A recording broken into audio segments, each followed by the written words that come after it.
So the last time I talked about Spotify countdown pages, I didn't have access to it because the tool wasn't available yet. But now one of the artists that I have access to has an upcoming album. So therefore I can show you the back end of Spotify for Artists for how Spotify countdown pages actually work.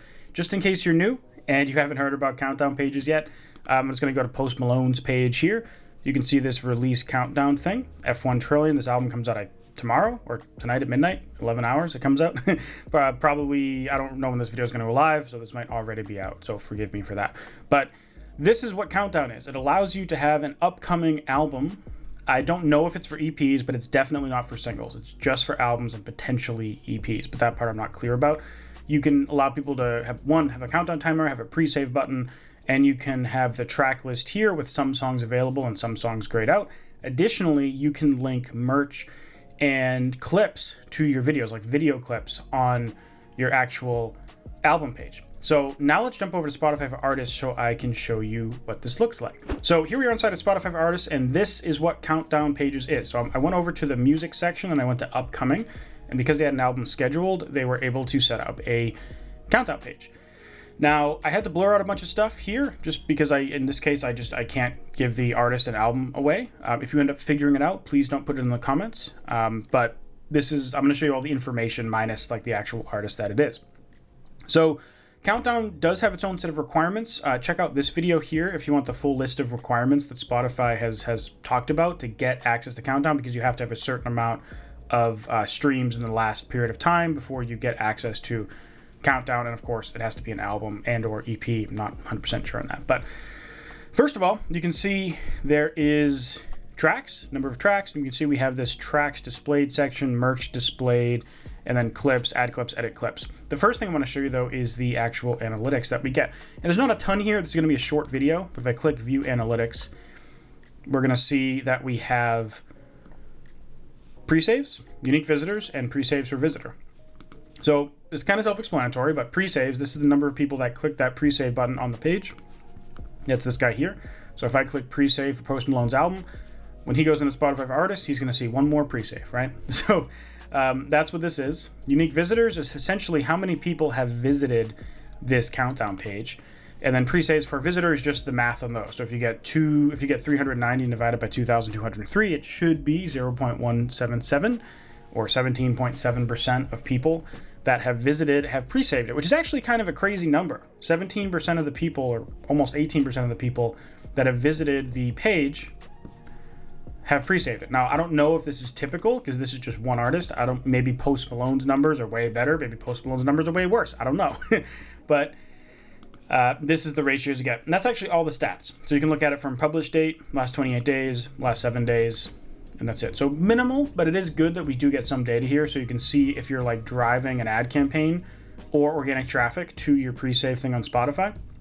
You do have an idea of how many people are actually engaging with it, which is great because you don't necessarily get that with like pre-orders and stuff on every platform. So it's good to have kind of a streaming pre-save thing on here. Now, if I go back and I click on view details, we're going to go back here.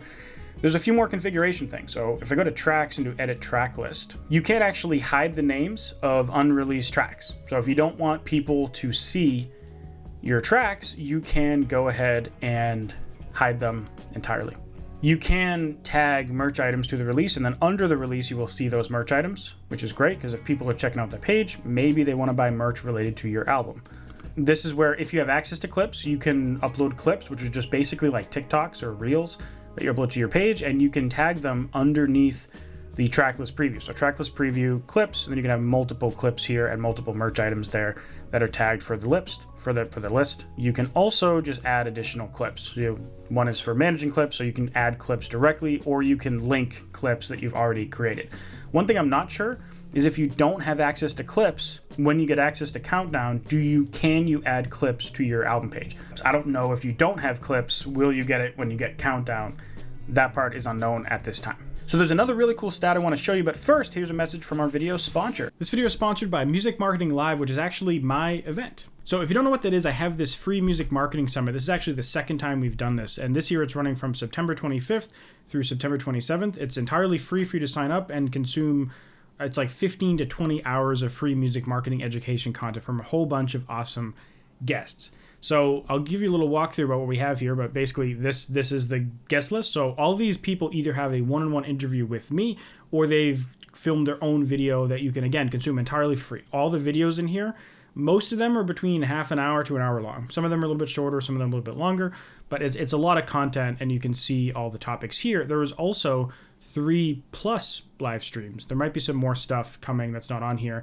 In addition, we're also going to be running some contests and some giveaways and some discount codes that various companies have opted to provide. If you want to check out a little bit preview of what we did on the last summit, you can check out this video right here, which is basically just a mashup of highlights from most or all of the guests that we had the last time we were at the summit. Now, we do have a VIP package, so if you don't want to consume the summit as it's happening, you can upgrade to VIP, and then you can watch all the videos retroactively, and there's also a few extra perks like access to the live stream recordings, being able to submit questions to the live stream ahead of time so you don't actually have to be at the live stream to submit your questions, and then also a couple of extra discount codes and giveaways if you upgrade to VIP. But basically, click the link below. You can sign up entirely for free. On the next page after that, we'll ask you if you want to upgrade to VIP. Don't worry if you don't want to decide now. You can upgrade later to VIP directly from the community during the summit when it's actually happening. So I hope to see you there. It's going to be a great time. It was a great time the last time we did it, and everything is just bigger and better this time around. So check it out. You have nothing to lose, entirely for free, and I hope to see you there. Anyways, back to the video. So one more stat I wanted to bring up. If we go to the audience level, which we're at now, and we go to saves, this countdown page was live on July 26th. And if I go here, we can look at the daily save rate, and I'll zoom in a bit here so you can see it. July 26th, you see this massive spike in saves of like 600 additional saves in that day, and then kind of a taper off. This kind of lines up exactly with the graph that we saw in our countdown page, which means that, and also even if we look at playlist ads, I don't think this would affect playlist ads, but when the artist announced the countdown page, it seems like it actually did get a noticeable bump in saves. So I think, it could be totally wrong, could be a fluke, but it seems like the pre-saves might be counting as saves on the day. Again, this could be just a random day. He got way more saves because that does happen, but it kind of lines up perfectly with July 26th having a spike in saves. So if you want to learn more about countdown pages, you can check out this video right here where I go over all the nitty-gritty requirements and stuff. And if you want to learn how you can market your music with Facebook ads to drive people to your Spotify and other streaming platforms, check out this video right here where I walk you through the entire process from start to finish, which I believe can also be used exactly the same for these countdown pages if you have an upcoming album. Anyways, thanks so much for watching, and I'll see you in the next video. Bye.